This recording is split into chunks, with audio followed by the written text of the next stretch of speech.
Երբ Աստված ամբողջ աշխարհը կրակով դատի, ինչպես նա կբացի մարդկության փրկության ճանապարհը։ Այսօր եկեք ժամանակ հատկացնենք Աստծո խոսքն ուսումնասիրելուն, երկու դատաստանները Զատիկը քարոզով, հաստատենք փրկության այս ուղին Աստվածաշնչով, որպեսզի բոլորս հավատարմորեն քայլենք դրանով։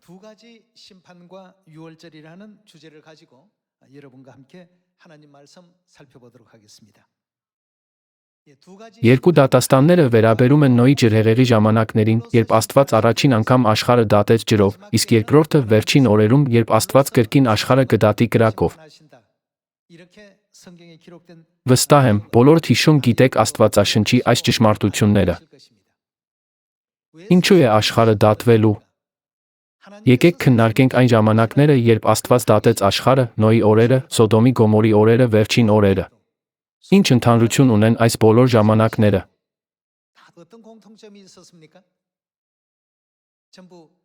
Այս ժամանակահատվածներից յուրաքանչյուրում մարդիկ ապստամբ էին, օտարացած Աստծուց, չար անբարոյական։ Այդ օրերում կար այսպիսի սոցիալական երույթ։ Աղոթում եմ, որ այսօր գիտակցենք, թե ինչպես Նոյի Սոդոմի Գոմորի օրերում, մինչ վերջին օրերը, մեր թշնամի սատանան չար հնարքներով մարդկանց հեռացնում է Աստծուց։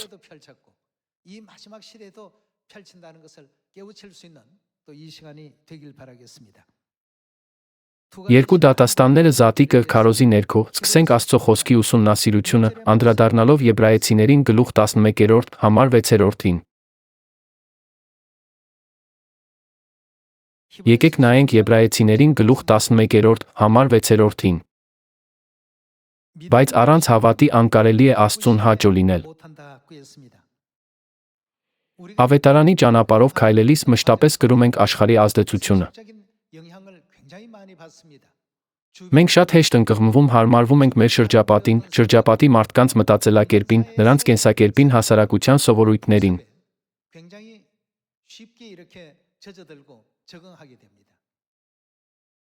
Աստված անդադար գործում է մեզ նոր արարած դարձնելու համար։ Նա կամք փափագ ունի մեզ համար, մտածելով. այսպիսի մարդ եմ ուզում, որ դու լինես։ Սակայն մենք հաճախ ազդվում ենք աշխարհից։ Սակայն հավատքով կարող ենք հաղթահարել այս բոլոր ազդեցությունները։ Իսկ եթե հավատք չունենանք, ո՞ր կգնա մեր հոգոր կյանքը։ Դեպի ո՞ր կձգվեն մեր սրտերը։ Մենք անխուսափելիորեն կհայտնվենք աշխարհին նայելիս մտածելիս. բայց բոլորն էլ այսպես են անում։ Այդ դեպքում դժվար է դառնում ապրել այն կյանքը, որը Աստված ցանկանում է մեզ համար, այսինքն լինել վերստին ծնված մարդ։ Հավատն է, որ թույլ է տալիս պաշտպանվել աշխարհիկ ազդեցություններից, քանի որ հավատքը մեր կյանքի նպատակն ուղղում է դեպի Աստծո արքայություն, այնպես չէ՞։ Շարունակենք։ Բայց առանց հավատի անկարելի է Աստծուն հաճո լինել, որովհետև Աստծուն մոտեցողը պետք է հավատա, որ նա կա իրեն փնտրողներին վարձահատույց է լինում։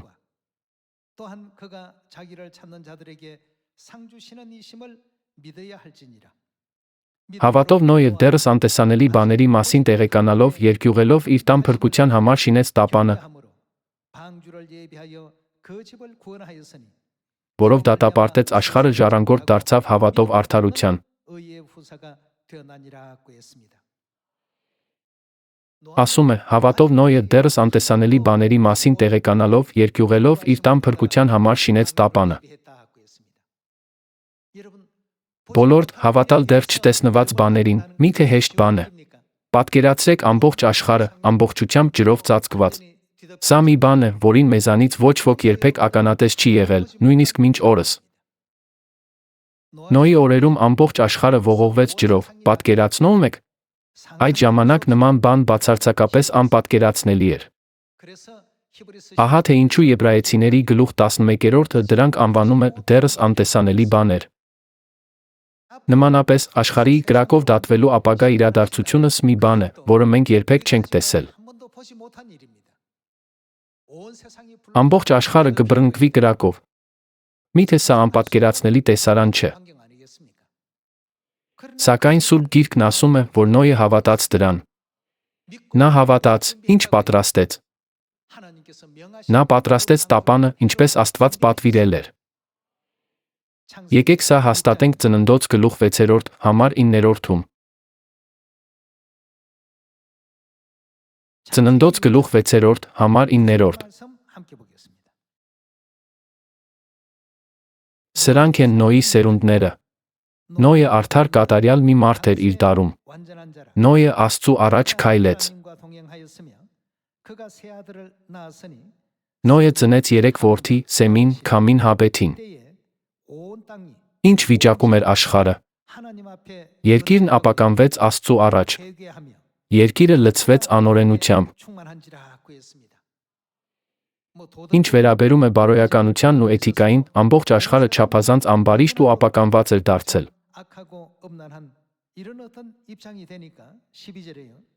Եկեք նայենք 12-րդ համարին։ Աստված տեսավ, որ երկիրն ապականված է, որովհետև ամեն մարմին երկրի վրա ապականել էր իր ճանապարհը։ Աստված ասաց Նոյին. բոլոր մարդկանց վերջը եկել է իմ առաջ, որովհետև երկիրը նրանց պատճառով անիրավությամբ է լցված։ Ահա ես նրանց կոչնչացնեմ երկրի հետ։ Խժաբեր փայտից մի տապան շինիր քեզ համար։ Տապանը շինիր խորշերով այն ներսից ու դրսից ծեփիր պուպրով։ Այս խոսքերով Աստված պատվիրեց Նոյին պատրաստել տապանը, հրահանգեց բերել ամեն կենդանուց մեկ զույգ, արուեգ, տարբերելով մաքուրն ու անմաքուրը։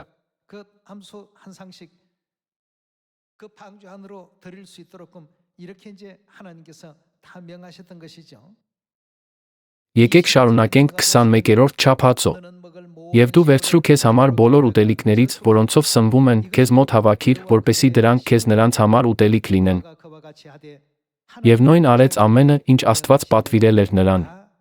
Այդպես արեց։ Նույնիսկ այն հանգամանքներում, երբ նա չէր կարող պատկերացնել, թե ինչպես Աստված կդատի աշխարհը ջրով, Նոյը հավատարմորեն կատարեց այն ամենը, ինչ Աստված պատվիրել էր իրեն։ Սա հետում է նույն սկզբունքին, ինչ մեր այսօրվա հնազանդությունը Աստծո պատվիրանին։ Քարոզեք ավետարանը Սամարիայում մինչ աշխարհի ծայրերը։ Այսօր մենք ապրում ենք չար շնացող սերնդում։ Սակայն նույնիսկ այսպիսի աշխարհում Աստված գործում է, փրկելու իր սիրելի զավակներին։ Ինչպես Աստված տապանը պատրաստեց աշխարհը ջրով դատելուց առաջ, այս վերջին օրերին նա պատրաստել է Սիոնը, որպեսզի բոլոր մարդիկ մտնեն այնտեղ։ Եվ միթե նա մեզ չի վստահել թանկագին առաքելությունը, սա հռչակելու ամբողջ աշխարհում։ Այսօրվա ուղերձի ամենակարևոր միտքն այն է, որ թե Նոյը երբեք իր աչքով նման բաներ չէր տեսել։ Նա հավատաց Աստծո խոսքին, կատարեց ամեն ինչ ճիշտ այնպես, ինչպես պատվիրվել էր։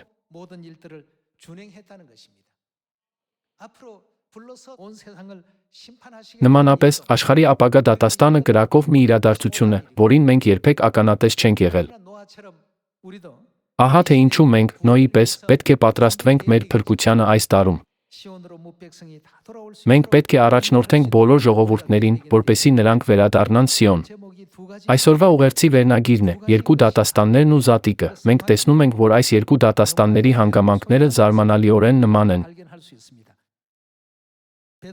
Եկեք նայենք 2 Պետրոսի գրքի 3 գլխի 6-րդ համարին։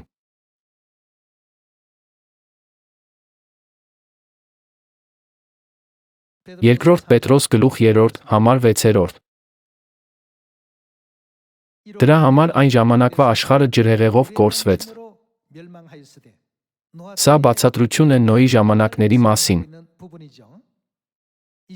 Իսկ այժմ երկինքն ու այս երկիրը նույն խոսքով։ Այն խոսքը, որ Աստված տվեց, երբ աշխարհը ջրով դատեց, նրա խոսքն էր, այս աշխարհը կրակով դատելու նրա հայտարարությունը նույնպես նրա խոսքով է։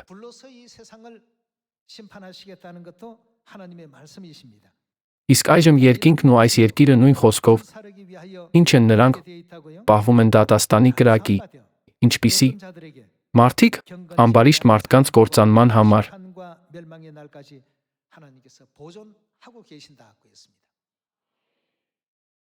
Վերջին հաշվով, այս աշխարհի ամբարիշտ մարդիկ բոլորը ենթակա են դատաստանի, ինչպես Նոյի օրերում էին։ Ուստի, բացարձակապես պետք չէ ընդօրինակել նրանց գործերը կամ հետել նրանց կենսակերպին։ Չպետք է ասենք, բոլորն են այդպես անում, խնդիր չկա։ Ամեն ինչում մեր չափանիշը միշտ պետք է լինի Աստված։ Միշտ հարցնենք, Աստված ինչպես է տեսնում սա։ Միայն այդ դեպքում չէ, որ ճիշտ հավատքով կարող ենք հավատարիմ մնալ մինչ վերջ ժառանգել Նոյի փրկությունը։ Շարունակենք 9-րդ համարով։ Տերը խոստումը չի ուշացնի, ինչպես ոմանք կարծում են, թե ուշացնում է, այլ մեր նկատմամբ համբերատար է, որովհետև չի ցանկանում, որ որևէ մեկը կորստյան մատնվի, այլ որ բոլորն էլ ապաշխարության գան։ Աստված սպասում է, որ հաստատվենք իր ցանկալի հավատքի չափանիշի վրա, հաղթենք աշխարհին ու մեր թուլություններին միշտ հաղթանակած լինենք սատանայի փորձությունների ու խաբեությունների դեմ։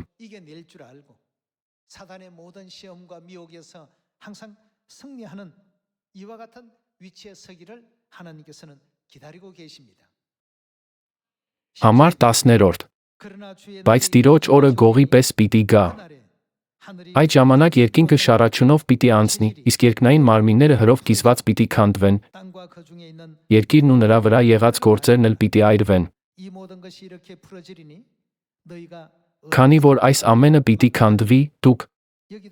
ինչպես տեսնում եք այստեղ, ինչպիսի ապրելակերպ է Աստված շեշտում։ Սուրբ Աստվածապաշտ վարքի մեջ ինչպիսին պիտի լինեք։ Աստվածաշնչի այս հատվածները ցույց են տալիս, թե ինչ տեղի ունեցավ Նոյի, Սոդոմի Գոմորի օրերում։ Քանի որ մարդիկ անզգադարձան Աստվածահաճո վարքի հանդեպ, հեռացան Աստվածապաշտությունից, Աստված անդադար դատում էր նրանց։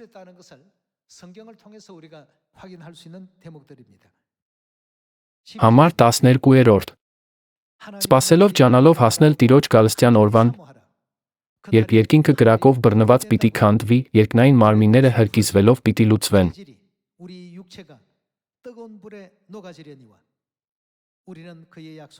Բայց մենք նրա խոստման համաձայն նոր երկնքի ու նոր երկրի ենք սպասում, որոնց մեջ արդարությունն է բնակվում։ Բոլորդ, պատկերացնո՞ւմ եք նման տեսարան։ Գուցե հարցնեք, ինչպես կարող են տարրերը հալվել։ Ինչպես կարող է երկինքն այրվել կրակով։ Նույնիսկ երբ Աստված Նոյին պատվիրեց տապան պատրաստել, հրամայեց մտնել դրա մեջ։ Մարդիկ մտածում էին, որտեղից կարող է այնքան ջուր գալ, որ ծածկի ամբողջ երկիրը։ Անպատկերացնելի տեսարան է, սակայն Նոյը հավատաց Աստծո խոսքին, քանի որ այն նրա խոսքն էր, ամեն ինչ արեց ըստ պատվիրվածի։ Նույն կերպ պետք է հավատանք, որ Աստված կդատի աշխարհը կրակով, պետք է մտնենք Սիոն, ինչպես նա պատվիրել է։ Մի նմանվեք այս աշխարհին, մի սովորեք այս սերնդի ուղիները։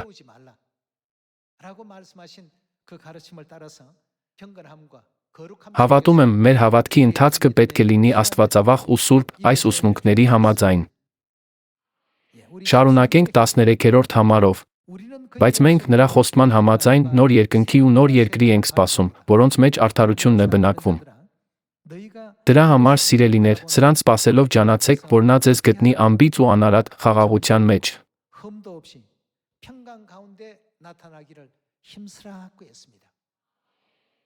Ուրեմն, չպետք է ավելի մեծ ջանքերով աշխատենք այս գործում։ Աստված պատվիրել է արագ հռչակել օրհնյալ լուրը բոլորին, նախքան նա աշխարհը կրակով կդատի վախճանին։ Սա այն բարի լուրն է, որ պետք է տարածենք, քանզի այդ ժամը հաստատ կգա։ Բացենք Մատթեոսի ավետարանը, գլուխ 28, համար 18։ Մատթեոս, գլուխ 28, համար 18։ Հիսուսը մոտեցավ, խոսեց նրանց հետ ու ասաց. Ինձ տրվեց ամեն իշխանություն երկնքում ու երկրի վրա։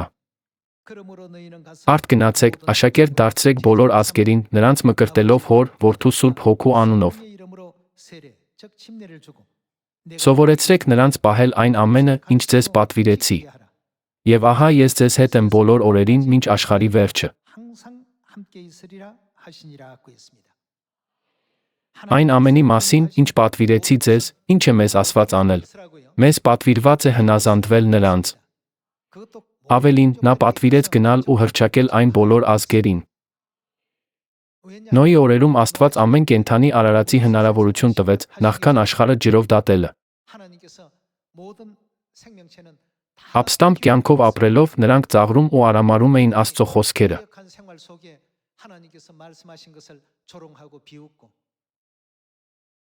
Նրանք ծաղրում ու արամարում էին Աստծո խոսքը Եզեկիայի օրոք։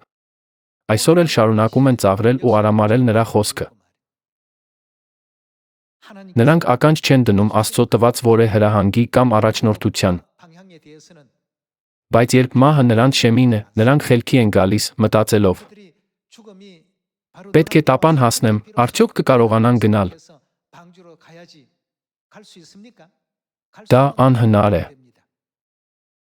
Միթե դրա համար չէ, որ Սիոնի ընտանիքի շատ անդամներ արտասահման են գնում, քարոզելու ավետարանն այն մարդկանց, ովքեր դեռ չեն լսել այս լուրը։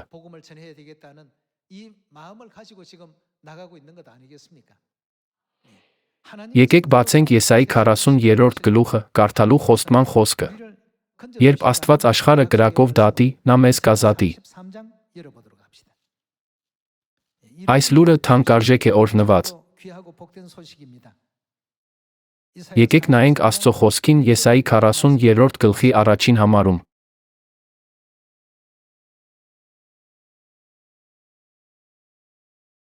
Սակայն այսպես է ասում Տերը, քո արարիչը, ով Հակոբ, քեզ ձավորողը, ով Իսրայել։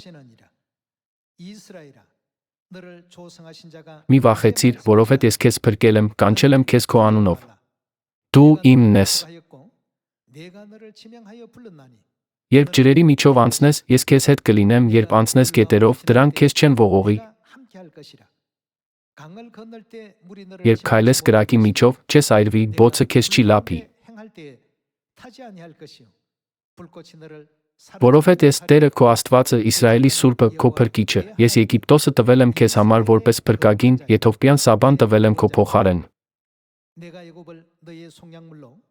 Որովհետև դու թանկագին ես իմ աչքին։ Պատիվ գտար, ես սիրեցի քեզ։ Մարդիկ կտամ քո փոխարեն ժողովուրդներ, քո հոգու փոխարեն։ Մի վախեցիր, որովհետև ես քեզ հետ եմ։ Նա այսօր էլ շարունակում է մեզ տալ այս ուղերձը։ Թե ջրի, թե կրակի մեջ, ինչ է նա ասում, որ կանի։ Նա խոստացավ մեզ հետ լինել, մեզ ազատել այդ ամենից։ Եկեք անդրադառնանք Սաղմոս 91-րդ գլխի 7-րդ համարին։ Սաղմոս 91-րդ գլխի 7-րդ համարը։ 1000 հոգի կընկնեն քո կողքին, 10,000-ը քո աջ կողմում։ Ինչ կլինի։ Բայց քեզ ոչ մի հարված չի մոտենա։ Միայն քո աչքերով կնայես կտեսնես ամբարիշտների հատուցումը։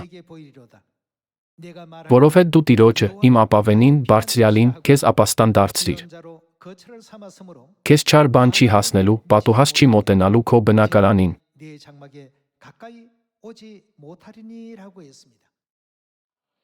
Միթե Աստված չի խոստանում, որ աղետը մեզ չի մոտենա։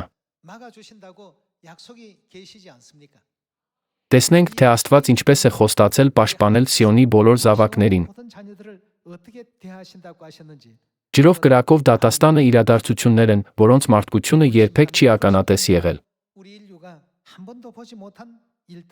Սակայն այս իրադարձությունները կիրականացվեն Աստծո խոսքի համաձայն, ուստի մեզ պատվիրված է պատրաստ լինել նախապատրաստվել։ Եկեք անդրադառնանք Ելից գլուխ 12-ին, կարդալու այն խոստման մասին, թե ինչպես է նա մեզ ազատելու ջրի կրակի միջից։ Եկեք նայենք Ելից գլուխ 12, համար 11-ին։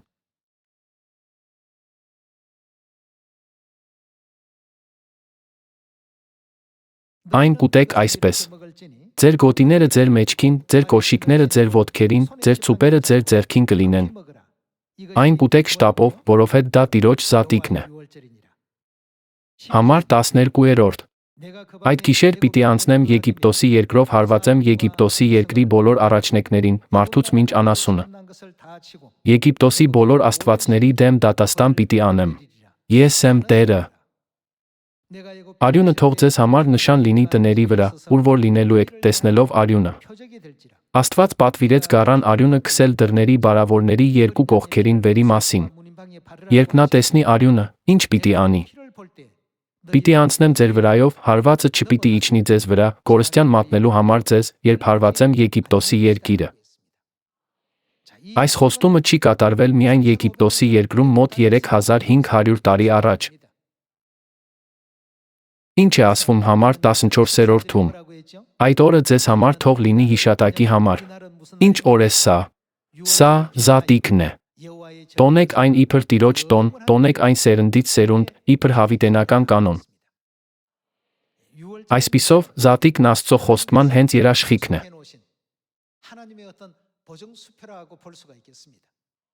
Զատիկը պարունակում է մեծ խոստում, որ Աստված միշտ կպաշտպանի Սիոնի զավակներին, անկախ նրանից, թե դատաստանը կլինի ջրով, կրակով, թե որը այլ իրավիճակում։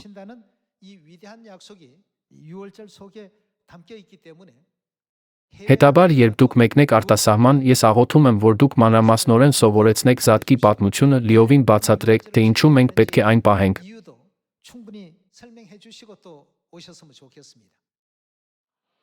Ինչպես Նոյը պատրաստվեց անտեսանելիին, այնպես էլ Աստված մեզ տվեց զատիկը,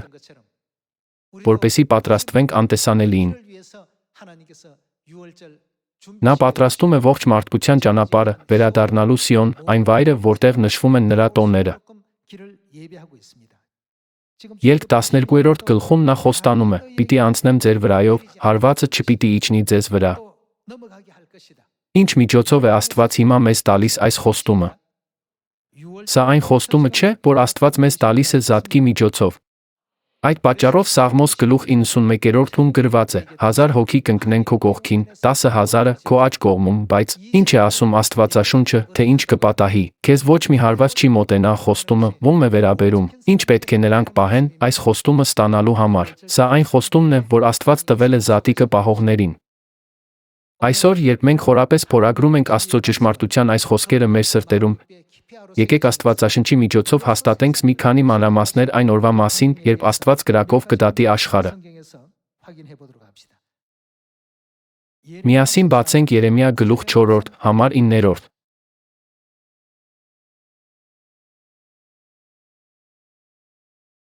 Երեմիա 4 գլխի 9 համարում գրված է. «Այն օրը, ասում է Տերը, թագավորի սիրտը իշխանների սիրտը։ Ինչ կանեն նրանք։ Կնվաղի»։ Աստվածաշունչն ասում է, որ նրանք կսրտատրոփ լինեն, որովհետև այդ տեսարանն այնքան սարսափելի ու ցնցող է լինելու։ Քահանաները կվախենան, մարգարեները, ինչ կանեն նրանք։ Կհազդվեն։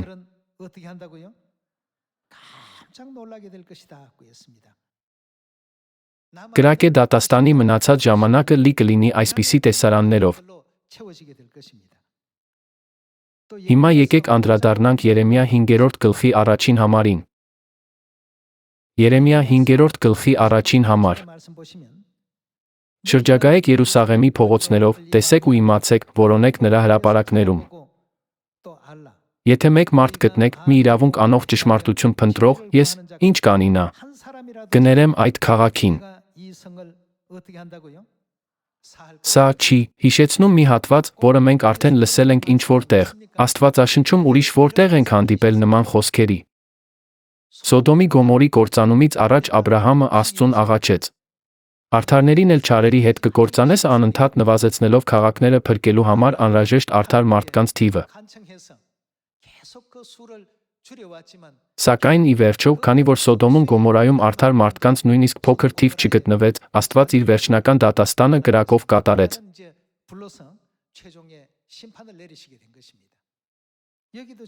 Այստեղ Աստված ասում է. «Եթե մեկ մարդ գտնեք, ես կներեմ այդ քաղաքին»։ Աշխարհն ավելի ու ավելի է չարանում, հեռանում Աստծո արդարությունից հոգորապես կարծրանում։ Մեկը կարող է ասել. «Միթե Աստծո եկեղեցին չափազանց կոշտ չէ, հետելով միայն Աստվածաշնչին։ Ինչպես կարող է մեկն ապրել այդպիսի ճնշող ձով»։ Աստծո խոսքի համաձայն ապրելը երբեք ճնշող չէ։ Դա ամենաապահով, ամենաօրհնված, ամենահաստատ ուղին է։ Հետաբար, մենք պետք է կարողանանք ապրել այդպիսի կյանքով։ Երբ ժամանակ ունենաք, խնդրում եմ նա վերանայեք 2 Պետրոսի գլուխ 3-ում, Մաղաքիայի գլուխ 4-ում, Սոփոնիայի գլուխ 1-ում նկարագրված տեսարանները։ Եկեք անդրադառնանք Եսայի 24-րդ գլխի առաջին համարին։ Եսայիա 24-րդ գլուխ առաջին համար։ Ահավասիկ Տերը կավերի երկիրը, քարուքանդ կանի այն, կխեղի նրա մակերեսը։ Այն արտահայտությունը, որ Աստված կկործանի երկիրը, ցույց է տալիս, թե որքան մեծ պետք է լինի նրա զայրույթը։ Թե սա աստվածաշնչյան լեզվով խիստ մեղմ արտահայտություն է, այնուամենայնիվ կարելի է տեսնել Աստծո սուրբ զայրույթի հսկայական աստիճանը։ Ասվում է, որ Աստված պարզապես չի թողնում երկիրն այնպես, ինչպես կա, այլ քանի որ նրա չարությունը հասնում է երկինք, նա այն ամայի է դարձնում կավերի այն։ Կխեղի նրա մակերեսը ցաքուցիր կանի նրա բնակիչներին։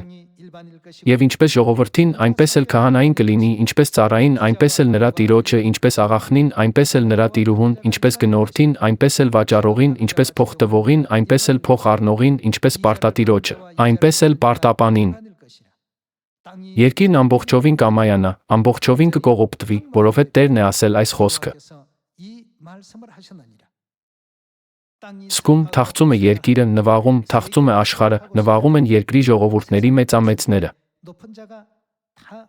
Երկիրը ապականված է մնալու իր բնակիչների ոտքի տակ, որովհետև նրանք զանց են առել օրենքները, փոխել են կանոնները, խափանել հավիտենական ուխտը։ Դրա համար անեծքը լափում է երկիրը, նրա բնակիչները կրում են պատիժը։ Դրա համար երկրի բնակիչներն այրվեցին, ու սակավաթիվ մարդիկ մնացին։ Սկում է նոր գինին, թարամում է որդատունկը, հառաչում են զվարթասիրտ մարդիկ։ Դադարել է թմբուկների բերկրանքը, կտրվել է ուրախացողների աղմուկը, դադարել է քնարի բերկրանքը։ Գինին այլս երգով չեն խմում, օղին դառն է խմողների համար։ Ավերվել է դատարկ քաղաքը, ամեն տուն կողպվել է ներս մտնողների համար։ Գինու համար աղաղակ կա փողոցներում։ Ամեն ուրախություն մարեց, վերացել է երկրի ցնծությունը։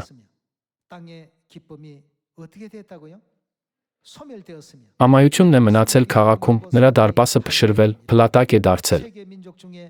Այսպես կլինի երկրի վրա, ժողովուրդների մեջ, այսինքն ինչպես թափ տված ձիթենին, ինչպես ճրագաղը այգեկուտն ավարտվելուց հետո։ Բոլորդ փորձեք պատկերացնել այսպիսի միջավայր, այսպիսի մթնոլորտ։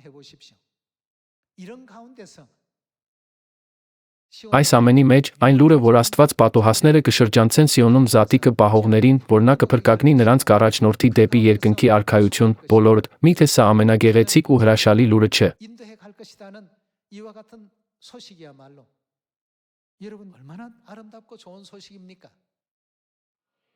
Սա այն լուրն է, որ պետք է կիսենք մեր հարանների, ընտանիքների, հարազատների, մեր շրջապատի հետ։ Մենք աշխարհին վնասող ոչինչ չենք տալիս։ Մենք մարդկությանը տալիս ենք մեծագույն օգուտը։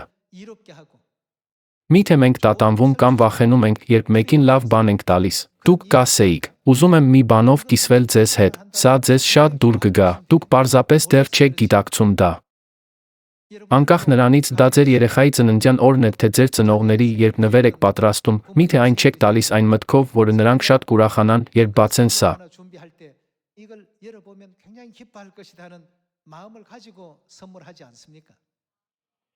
Այսպիսի սրտով պետք է քարոզենք ավետարանը, մեկ առ մեկ կիսելով այս պարքները։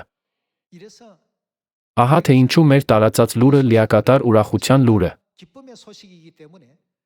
Միթե այս լուրը Աստվածաշնչում գրանցված չէ որպես ավետարան, որը նշանակում է բարի լուր։ Եկեք այն հռչակենք ամենուրեք։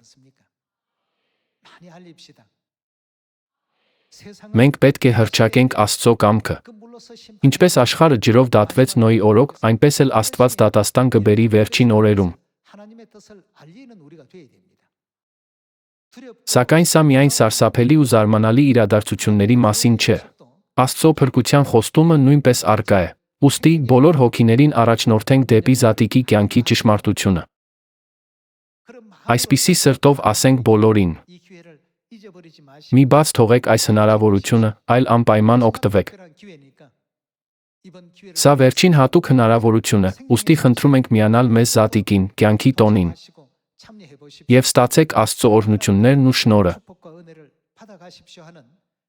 Այս սրտով պետք է քարոզենք նոր ուխտի թանկարժեք ավետարանն աշխարհի բոլոր ժողովուրդներին։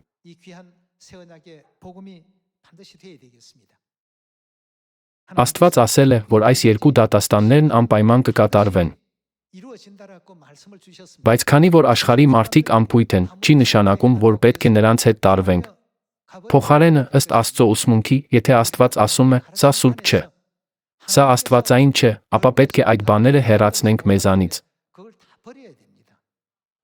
Միթե մենք Սիոնի ժողովուրդը չենք, որ սովորում ենք ու հետում Աստծո ուսմունքներին։ Ապա մենք պետք է հարցնենք. ինչ ուսմունքներ կան Սիոնում։ Եվ պետք է նա հարցնենք. ինչպես է Աստված մեզ առաջնորդում այս տարում։ Եթե դառնանք Աստծո ժողովուրդ, որը միշտ ուշադիր կլինի նրա առաջնորդությանը կհետի դրան, վստահ եմ, որ Աստված իր ժողովրդին անվտանգ կառաջնորդի դեպի երկնքի հավիտենական արքայություն, նույնիսկ այս չար ու շնացող սերնդում։ Այսպիսով, պետք է ինքներս մեզ հարցնենք.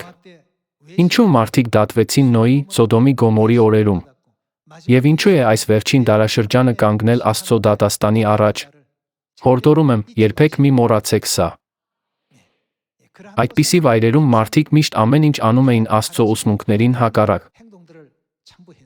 Երկու դատաստան զատիկ քարոզով Աստծո տված դասն այն է, որ նրա կամքն է մեզ պատրաստել այս տարի համար, ինչպես նա արեց Նոյի ժամանակներում։